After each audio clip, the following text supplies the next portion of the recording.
그리스도 예수 안에서 새해를 맞이하는 우리 모두 위에 하나님의 사랑과 예수님의 은혜, 성령님의 평안이 늘 함께 하시기를 축복합니다. 우리의 소망은 오직 예수님께 있습니다. 우리의 기대함도 오직 예수님께 있어요. 우리는 세상에 소망을 두지 않습니다. 또 새해 다가올 어떤 기대감을 세상에 두지 않습니다. 하나님의 세상을 창조하실 때 땅이 혼돈하고 공허하고 흑암 중에 있을 때 우리 하나님은 말씀으로 빛을 창조하셨어요. 빛이 비추이게 됐습니다. 여러분, 지금 살아가는 이 시대도 저는 그때와 비슷하다고 생각이 돼요. 지금도 빛이 필요합니다.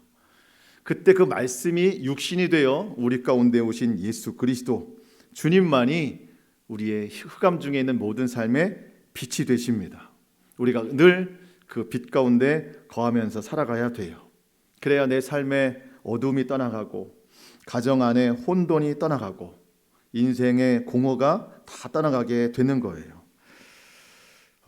저와 여러분의 모든 가정 안에 모든 흑암의 권세가 떠나가기를 축복합니다.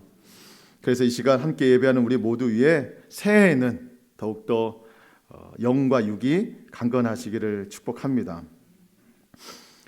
제가 그 개인적인 그 이야기를 좀 말씀을 드리면, 제가 12월 9일 날 그동안 하지 못했던 건강 검진을 받았어요. 나라에서 정기적으로 하는 것 그걸 받았는데, 이번엔 위하고 간을 중점적으로 건강 검진을 받았습니다.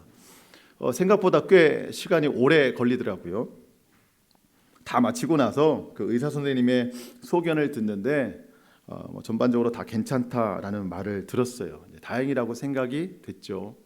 그러고 나서 그 지난 엊그저께 화요일 날, 그러니까 건강검진을 받고 한 2주 반 정도 지난 그때 이제 집에 퇴근하고 가보니까 우편함에 그 건강검진 결과 이 우편물이 도착해 있더라고요. 그러니까 의사 선생님은 간단하게 말해준 거고, 정확한 그 검사 결과는 우편물로 그 병원에서 이제 보내준 거였습니다. 내용을 가만히 살펴보다가 제가 조금 적지 않은 충격을 받게 된 내용을 보게 됐어요. 의사 선생님은 분명 다 괜찮다고 그랬거든요. 근데 집으로 날라온 그 우편물을 보고 제 마음에 괜찮지 않은 부분이 발견이 됐어요. 그게 뭐냐면 키예요, 키. 제가 알고 있던 키가 아니에요. 키가 줄었습니다. 키가 준다는 말은 들었는데 정말 키가 줄어들지 몰랐어요. 안 그래도 그때 건강검진 받는 날 키를 잰다고 하길래 제가 있는 힘껏 몸을 길게 뻗었어요. 근데 줄어든 키가 늘어나진 않았습니다. 그래서 찾아봤죠. 제가 인터넷으로 왜 키가 주느냐. 그랬더니 평상시에 어떤 자세의 영향도 있고 또 뭐 퇴행성도 있다고 그래요. 참 인정하기는 어렵지만, 근데 사실 여러분, 저는 키가 큰 사람은 아니에요. 다른 분들이 저를 키가 큰 줄 알더라고요. 그래서 저는 생각하시는 것만큼 키가 크지 않습니다. 그렇게 해서 이제 함께 키를 재보면 진짜 그러네요 라고 하는 반응을 굉장히 많이 들었어요. 보이는 것보다 제가 원래 키보다 더 크게 보는 것 같아요. 근데 이제 생각해 보니까 키만 그런 건 아니더라고요. 제 믿음도 그런 것 같아요. 사람들이 제 믿음 좋은 줄 알아요. 제가 목회자니까 믿음 좋겠지 생각하시는데, 가만히 저를 생각해 보니까 생각만큼 믿음이 좋지 않다는 게 제 속에서 막 이야기가 이제 혼자 이야기가 되더라고요. 직분이 꼭 믿음은 아닙니다. 물론 제가 이 목회자의 직분은 감당할 수 있어요. 하지만 꼭 그것이 믿음과 비례되는 것은 아닙니다. 저도 한 사람의 성도로서 믿음을 키워나가야 되는 사람입니다. 사실 제가 키가 줄었다는 생각보다 믿음이 크지 않다는 게 더 속상할 일이에요, 사실은. 그 생각을 좀 많이 했고, 다시 잠깐 키 얘기를 좀 돌아가 보면, 그래도 좀 감사한 게 뭐냐면, 저희 아들하고 딸이 저희보다 많이 컸어요. 그래서 그게 얼마나 감사한지 몰라요. 예. 저희 아내하고 저하고 야, 정말 하나님 앞에 감사한 일이다. 아들과 딸이 막 키가 이렇게 커가지고 더 컸으면 하는 바람이 있죠. 멈추지 마라. 기대치가 있어요. 기대치가. 그래서 뭐 누구 만나면 저만큼은 커야 된다. 기대치가 있습니다. 그리고 몇 센치까지 컸으면 좋겠다라고 하는 구체적인 목표치가 있어요. 물론 뭐 아이들이 키가 커 나가는 것도 원하지만 사실은 뭐 그보다 더 믿음이 자라기를 더 원하죠. 믿음이 자라기를 더 원하는 것은 제 개인적인 바람이기도 하고 또 우리 가족에 대한 바람이기도 하고 사실 더 큰 것은 우리 여러분 성도님들의 믿음이 더 자라나기를 저는 바라고 있어요. 새해 우리 모두 믿음이 자라나야 됩니다. 목표치가 있어요. 저희 아들 딸에게도 목표치가 있듯이 키에 대한 목표치가 있듯이 우리가 영적으로 자라야 되는 목표치가 있습니다. 저와 여러분이 동일해요. 오늘 본문 15절입니다. 오직 사랑 안에서 참된 것을 하여 범사에 그에게까지 자랄지라. 그는 머리니 곧 그리스도라. 여러분 우리 믿음의 목표는요 예수님이에요. 예수님에게까지 자라야 됩니다. 목표가 너무 높은 거 아닌가? 그래요. 그렇게까지 우린 자랄 수가 없습니다. 예수님과 똑같을 수는 없어요. 범사에 그에게까지 자랄지라, 이 말은 범사에 예수님을 닮아가라 라는 뜻입니다. 똑같을 수는 없어도 닮아갈 수 있는 노력은 할 수 있는 거예요. 새해 우리 목표예요. 예수님을 닮아가자. 여러분 내년 목표 많이 세우셨을 텐데 그 중에 믿음이 좀 자라났으면 좋겠다 이런 목표 혹시 세우셨습니까? 사실은 이게 우리에게 가장 큰 목표 같아요. 믿음이 자라나야 되는 것. 어떻게 하면 우리 믿음이 좀 자랄 수 있을까? 어떻게 하면 예수님을 좀 닮아갈 수 있을까? 여러분 어떻게 하면 닮아갈 수 있죠? 봐야 돼요. 보고 배우고 따라해야 됩니다. 그래야 닮아갈 수 있는 거예요. 여러분 우리가 예수님을 닮아가려면 예수님이 어떻게 하셨는가 보고 배워야 돼요. 그리고 따라해야 됩니다. 그럼 어떻게 볼 수 있죠? 우리가 예수님을 볼 수 있는 것은 하나예요. 하나님의 말씀이에요. 성경에서 예수님이 어떻게 하셨나를 우리는 보고 배울 수 있는 겁니다. 성경은 모두 다 예수님 이야기입니다. 구약과 신약 모든 게 다 예수님 이야기예요. 그 예수님의 이야기를 보고 또 듣고 그러다 보면 믿음이 자라난다는 거예요. 로마서 10장 17절 그러므로 믿음은 들음에서 나며 들음은 그리스도의 말씀으로 말미암느니라. 여러분 우리의 믿음이 자라나려면 그 시작은 하나님의 말씀이에요. 하나님의 말씀을 읽고 듣고 지켜야 된다는 겁니다. 다른 것으로는 믿음이 자라나는 그 시작을 대체할 수가 없어요. 다른 것은 안 됩니다. 오직 말씀이에요. 예를 들어서 자녀가 부모에게 새해 계획을 세웠다, 다짐을 했다. 새해에는 부모님에게 좀 믿음직스러운 아들이 되겠다, 믿음직스러운 딸이 되겠다, 이렇게 약속을 했어요. 결단을 했어요. 근데 새해가 돼서 하루하루 지나가는데 부모의 말을 들으려 하지 않아요. 그러면 그 약속은 절대로 지켜질 수가 없습니다. 부모의 뜻을 알아야 믿음직스러운 자녀가 될 수 있죠. 우리도 새해 믿음이 좀 자라나야 되는데 주님을 닮아가야 되는데 어떻게 시작이 될 수 있는가? 주님의 뜻을 알아야죠. 하나님의 말씀이 뭔가를 알아야 그 뜻에 대해서 순종해 나갈 수 있는 겁니다. 여러분 우리의 믿음이 자라나야 되는 중요한 이유가 있어요. 왜 자라나야 되는가? 그 이유를 14절에서 설명하고 있습니다.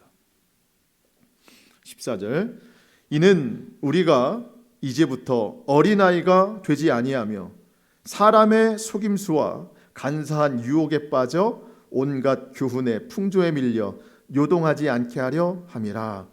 말이 좀 어렵지만 쉽게 말하면 그거예요. 요동치 않게 하기 위해서. 우리의 삶이 더 이상 요동치 않게 하기 위해서 우리는 믿음이 자라나야 된다. 그러면 무엇 때문에 자꾸 내 삶이 요동치고 흔들렸는가? 그 앞에서 그런 얘기 하잖아요. 사람의 속임수와 간사한 유혹, 온갖 교훈의 세상 풍조 때문에 내가 요동쳤다. 첫 번째, 사람 때문에 내가 요동쳤어요. 사람 때문에. 우리는 사람에게 자꾸만 걸려 넘어집니다. 모든 것이 다 사람과 관계되어 있습니다. 내 믿음이 성숙되지 못하니까 어떤 일만 있으면 나는 계속 걸려 넘어지게 되는 거예요. 그리고 세상 풍조에 자꾸 밀려 떠내려간다는 겁니다. 이 세상에 어떤 일들이 일어날 때에 내가 자꾸 믿음이 흔들리니까 그것을 내가 정확히 바라보지 못하고 그것 때문에 내가 자꾸 흔들리는 거예요. 내 주변에 일어나는 일들 때문에 내가 자꾸 흔들리는 거예요. 요동치는 거예요. 그럴 때마다 나를 붙잡아줄 힘이 필요하거든요. 그 힘이 오직 하나님의 말씀이라는 거예요. 내가 말씀을 붙들면 오히려 그 말씀이 나를 붙들어주는 거예요. 요동치지 않게 하는 겁니다. 여러분, 우리는 속상할 때 자꾸 사람을 붙잡으려고 해요. 이 삶이 요동칠 때 물질을 붙잡으려고 해요. 이 세상에서 해답을 찾으려고 해요. 여러분, 이 세상은 흑암이에요. 공허한 거예요. 어둠 중에 있어요. 답이 없는 세상에서 답을 찾으려고 하면 도저히 찾을 수가 없는 거예요. 똑같은 세상에서 똑같은 어려움만 경험하게 되는 겁니다. 오직 하나님의 말씀만이 우리를 이기게 하고 견디게 하는 거예요. 여러분, 이 세상에 어려움 없는 사람 있을까요? 없을까요? 어려움이 없는 사람 하나도 없습니다. 이 세상 모든 사람이 다 힘든 세월을 보내고 있어요. 각자의 모양은 좀 달라요. 하지만 겪는 어려움의 정도는 크게 다르지 않습니다. 겉은 그럴듯해 보여도 속은 다 아픔을 겪고 살아요. 여러분, 우리가 지금 모여 있지만 속 얘기 꺼내놓으면은요, 앞다투어서 우리는 막 얘기할 거예요. 내가 제일 힘들다는 얘기를 우리는 다 하고 살 겁니다. 모두 다 힘든 세상이에요. 우리의 속사람을 강건하게 하는 능력은 오직 하나님의 말씀이라는 거예요. 다른 것에서는 없습니다. 제가 요즘에 한참 그 요한계시록을 보면서 마음에 너무나도 와닿았던 것이 그런 표현이 있었어요. 우리 주님이 믿는 성도들에게 한 가지 결단을 주시는데 이기는 자가 되어야 된다는 거예요. 이기는 자. 여러분, 세상에서 논리는 강한 자가 이긴다고 생각하잖아요. 근데 성경적인 논리는 달라요. 이기는 자가 강한 사람입니다. 누가 강할 수 있는가? 누가 이길 수 있는가? 결국 이길 힘은 하나님의 말씀에 있다는 거예요. 하나님의 말씀으로 충만한 사람이 이 세상을 이겨낼 힘이 있다는 겁니다. 여러분, 우리 몸의 건강을 위해서 보통 사람들은 좋은 것을 먹잖아요. 그런 것처럼 우리의 영혼과 마음을 위해서 좋은 것을 드시기 바랍니다. 그것이 바로 하나님의 말씀이에요. 하나님의 말씀을 통해서 우리가 예수님을 알아야 되고 또 알아야 예수님을 잘 믿을 수 있고 그래야 믿음이 자랄 수가 있는 겁니다. 보통 그런 말씀들 많이 하세요. 읽어도 무슨 얘기인지 잘 모르겠다. 들어도 그때뿐이고 또 잊어먹는다. 예. 동의하시죠? 저도 마찬가지고 우리 모두가 마찬가지입니다. 여러분, 그런데 그 흙에다가 물을 부으면 처음엔 다 스며들어요. 근데 계속 부으면 고이게 마련입니다. 그러니까 우리가 조금 붓다가 이게 아닌가 보다 해서 또 포기하고 그러다 이제 교회에서 통독하자 그러면 또 붓다가 또 포기하고 그럼 맨날 그것만 하는 거예요. 그렇게. 여러분, 한번 인내심을 가지고 어렵더라도 말씀을 계속 한번 읽어보세요. 그럼 성령님께서 은혜가 고이게 하십니다. 하나님의 뜻이 내 머릿속에 막 고이게 되는 거예요. 분명히 하나님은 그 역사를 우리 가운데 이루어 주신다는 말이죠. 몰라도 괜찮아요. 계속 읽으시고 또 말씀 들으시고 그러다 보면 그게 쌓이게 됩니다. 13절 말씀 보시겠습니다. 오늘 보면 13절. 우리가 다 하나님의 아들을 믿는 것과 아는 일에 하나가 되어 온전한 사람을 이루어 그리스도의 장성한 분량이 충만한 데까지 이르리니. 여러분, 우리가 예수님을 아는 것도 자라나야 되고 믿는 것도 자라나야 됩니다. 그래야 온전한 사람이 될 수 있대요. 우리의 영적 성장의 목표치는 그리스도의 장성한 분량에 충만한 데까지라고 합니다. 여러분, 이 장성한이라는 단어가 이 헬라어 원어로 보면은요, 성숙한이라는 뜻이에요. 성숙한. 여러분, 우리의 믿음이 자라나야 돼요. 자라나야 되는 이유는 하나예요. 믿음이 성숙해지기 위해서. 저는 이 시대에 교회와 그리스도인들이 동일한 목적을 가지고 살아야 된다고 생각하는데, 그게 바로 성숙입니다. 성숙. 제가 늘 말씀드리지만 한국 교회는 성장은 하는데 성숙되지 못했어요. 그리스도인들도 성경 공부하고 또 예배를 드리면서 어떤 성장은 많이 이루어가는데 성숙되지 못한 면들이 너무나도 많습니다. 우리의 목표는 성숙입니다. 성숙. 내 믿음이 성장해야 되는 이유, 믿음이 자라나야 되는 이유는 우리 모두가 성숙한 그리스도인이 되기 위해서입니다. 믿음의 성숙은 내가 예수님을 믿고 있다는 외적인 증거예요. 그게 진짜 증거입니다. 내가 성숙한 그리스도인으로 살아갈 때 사람들이 나를 통해서 예수님을 보게 되는 거예요. 또한 내 믿음이 살아있는 믿음임을 내 스스로도 알 수 있는 거예요.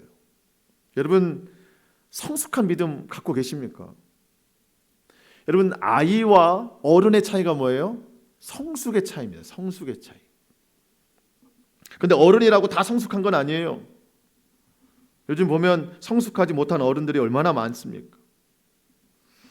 또 아무리 성숙한 사람이라고 해도 그도 역시 사람이기 때문에 결국 성숙하지 못한 면들이 많이 드러나요. 저는 개인적으로 성숙한 사람 되려고 얼마나 많이 노력하는지 몰라요. 그래서 늘 마음에 새기고 온유하고 겸손하고 인내의 삶을 살려고 노력하는데 될 때가 있고 안 될 때가 있어요. 언제 되는지 아세요? 컨디션 좋을 때. 제가 좋은 일이 있을 때나 또 몸과 마음의 컨디션이 좋을 때는요, 이게 잘 됩니다. 잘 돼요. 잘 참아지고, 아무리 큰 일도 쉽게 넘겨질 때가 있습니다. 근데 컨디션이 안 좋을 때는 작은 것도 다 걸려요. 이렇게. 아주 조그만 것도 단어 하나도 걸리고 마음에서 이렇게 부글부글 치밀어 오르는 것도 굉장히 많습니다. 결국 성숙이라는 것이, 제가 노력했던 것이 믿음의 성숙이 아니고 말씀을 통한 성숙이 아니고 제 인격을 가지고 제 성품을 가지고 해보려고 하니까 그 끝이 금방 드러나는 거죠. 좋을 때도 있고 안 좋을 때도 있고. 그게 사람입니다, 여러분. 성숙은 사람의 인격만으로는 안 됩니다. 우리를 그리스도의 장성한 분량, 성숙한 믿음의 사람으로 만드는 것은요, 하나님의 말씀이에요. 하나님의 말씀이 나를 잘 다스려줘야 내가 거기에 반응할 때 성숙한 사람이 될 수 있는 거예요. 내 인격으로는 안 됩니다.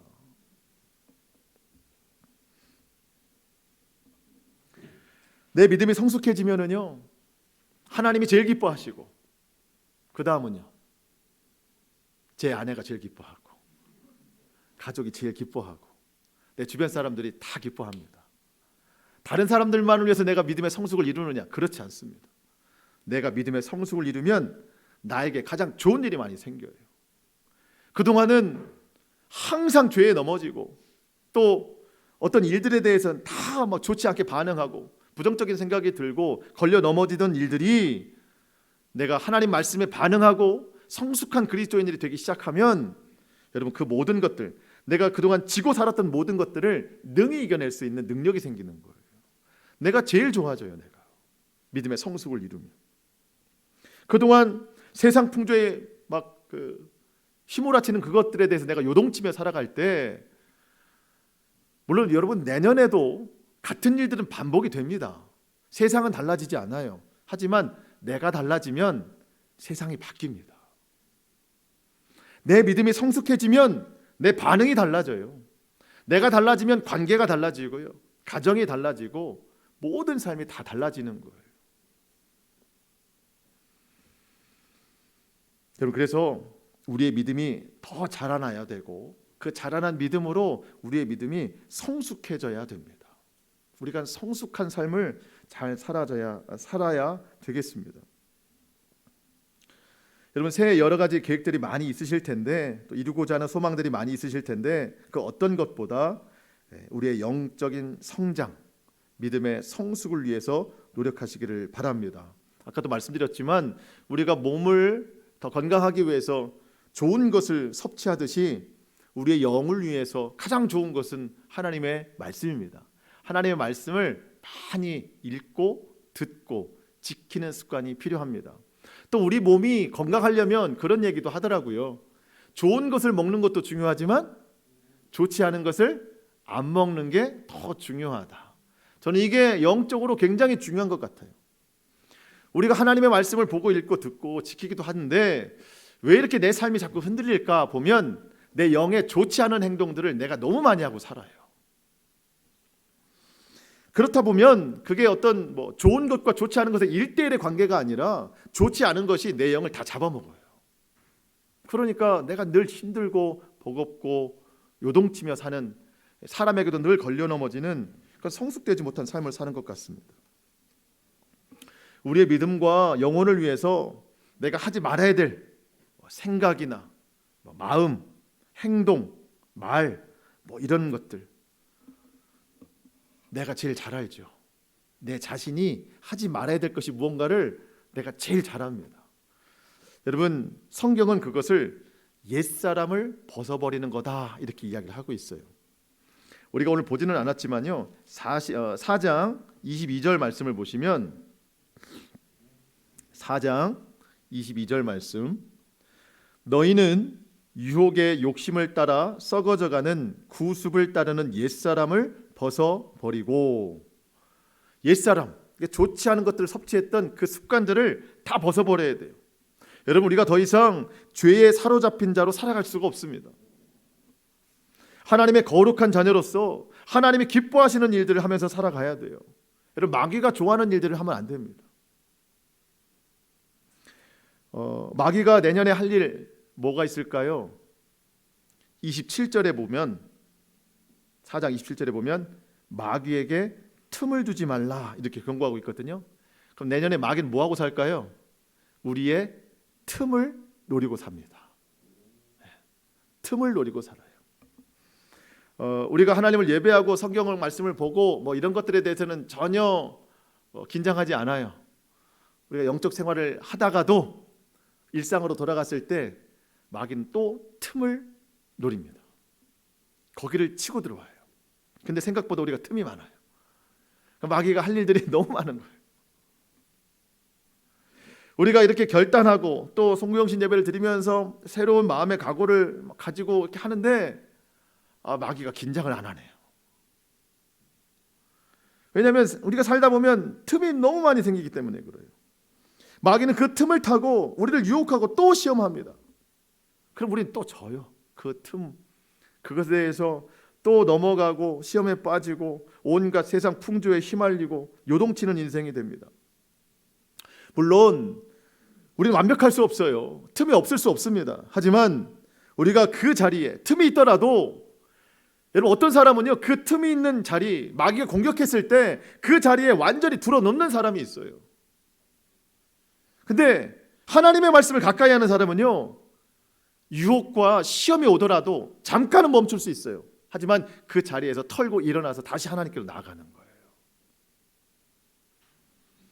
그렇게 할 수 있는 힘이 어디에 있는가? 결국 하나님의 말씀입니다. 말씀이 없으면은요 그 시험과 유혹에 자리를 깔고 눕게 돼요 그냥. 하지만 하나님 편에 서 있어서 그 믿음이 살아있고 성숙되기를 원하고 늘 하나님의 말씀을 가까이 하는 사람은 하나님께서 붙들어 주십니다. 시편 37편 24절, 그는 넘어지나 아주 엎드러지지 아니함은 여호와께서 그의 손을 붙드심이라. 엎드러질 수는 있어요. 아니 넘어질 수는 있어요. 하지만 그 자리를 깔고 눕지는 않습니다. 다시 일어나요. 하나님이 우리를 붙잡아 주시기 때문에. 그래서 우리는 하나님의 말씀 그 능력을 믿고 오늘도 새롭게 결단하고 그 결단의 모습으로 늘 새롭게 살아가야 됩니다. 여러분 23절 말씀 보실까요? 23절 24절, 오직 너희의 심령이 새롭게 되어 하나님을 따라 의와 진리의 거룩함으로 지으심을 받은 새 사람을 입으라. 여러분, 우리의 옛사람은 늘 허망한 것을 쫓아갔어요. 하지만 새 사람은 참된 것을 쫓아갑니다. 참된 것. 여러분, 이것을 꼭 기억하세요. 우리는 참된 것을 쫓아가는 사람이다. 그래서 오늘 본문 15절에 보면 오직 사랑 안에서 참된 것을 하여 그래야 범사에 그에게까지 잘할 수 있는 거예요. 자, 새해 목표 정해졌습니다. 세상 풍조에 떠내려가지 말고, 세상 유혹에 넘어가지 말고, 허망한 것에 마음 뺏기지 말고 오직 참된 것을 하면서 살아가자. 여러분, 예수 그리스도 안에서 참된 진리를 따라 살아가야 되는 겁니다. 참된 기쁨, 참된 평안을 누리면서 살아가야 됩니다. 여러분, 생각해 보세요. 내가 올 한 해 추구했던 것들이 정말 참된 것이냐? 여러분, 참된 것과 아닌 것을 가릴 수 있는 가장 근본적인 것은 구원이에요. 내가 추구했던 것이 나를 구원할 수 있느냐? 그것이 나에게 진리가 되고 소망이 되고 기쁨이 되는 겁니다. 오직 예수님만이 나에게 참된 분이셔서 내가 주님만을 믿고 따라갈 때에 그 주님이 나를 구원하셔서 기쁨과 소망과 능력이 된다는 거예요. 다른 것으로는 절대 구원받을 수가 없습니다. 구원이 아니면 소망이 될 수 없어요. 소망이 아니면 기쁨이 될 수 없습니다. 기쁨이 없는데 참 평안이 올 수가 없어요. 물론 필요한 것들은 있죠, 삶에서. 하지만 그게 목적이 될 수는 없습니다. 오직 예수 그리스도, 그분 안에서 참된 진리를 쫓아서 소망과 능력 있는 삶을 살아야 되겠습니다. 우리의 삶이 이루어지는 것은 내가 믿는 분을 통해서 이루어지는 거예요. 내가 예수님을 잘 믿는다면 그분을 통해서 온전한 삶이 이루어지게 되는 거예요. 내가 세상 우상을 믿고 있다면, 그것을 따라가고 있다면 그 우상이 나를 어떻게 이루어주게 할 텐데, 생명 없는 우상이 어떻게 나를 이끌어 가겠어요? 오직 하나님만 더욱 신뢰하고 믿음의 장성한 분량, 성숙한 믿음으로 나아가는 저와 여러분 될 수 있기를 축복합니다. 우리가 힘써서 개인적으로 이 믿음이 자라는 것에 힘쓰면은요, 자동적으로 가정이 변하고 저는 교회가 변한다고 믿습니다. 여러분, 가정에 대한 기도 제목 많으시잖아요. 예. 기도의 제목은 많은데 내가 그 기도의 제목에 대한 내 노력이 없으면 안 돼요. 기도의 제목이 많을수록 내 믿음의 노력이 더 많아져야 되는 거예요. 하나님이 그걸 보시고 그 순종의 능력을 따라서 하나님이 역사하십니다. 내가 믿음으로 살 때 내 믿음과 또 우리 가정의 구성원 중에 또 믿음이 만나서 더 큰 믿음이 되는 거예요. 가정은 그렇게 이루어져 가고, 그렇게 서로가 연결될 때에 건강한 가정이 되고 건강한 교회가 될 수 있는 겁니다. 우리 마지막으로 16절 말씀을 좀 같이 읽어보겠습니다. 오늘 본문 16절입니다. 시작.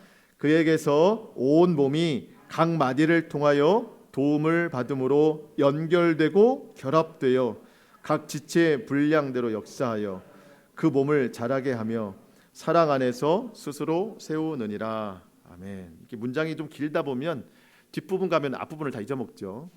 좀 어려움이 있어요. 여러분, 시작이 뭘로 돼 있어요? 16절의 시작이 그에게서. 누구예요? 예수님에게서. 모든 가정의 시작은 예수님이십니다. 교회의 시작도 예수님이십니다.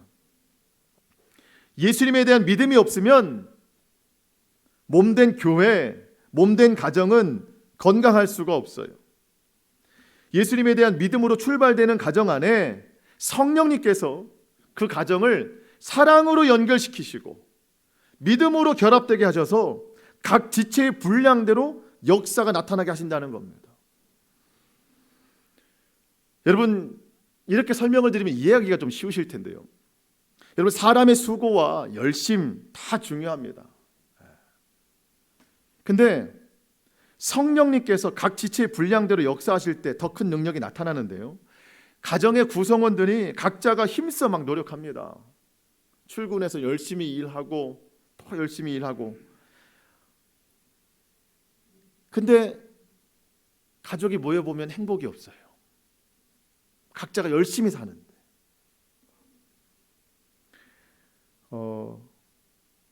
수고를 알아주지 않는다는 원망과 불평이 많이 생겨요.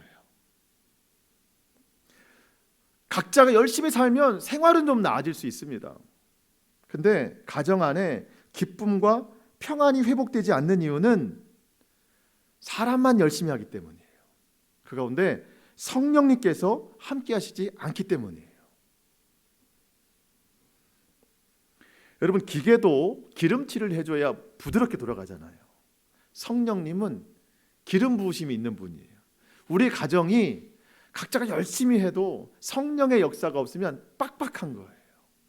성령님이 우리 가운데 주장하셔야 그 모든 노력이 성령님 안에서 사랑으로 연결되고 믿음으로 결합돼서 복된 가정, 은혜로운 가정, 성령 충만한 가정이 되는 겁니다.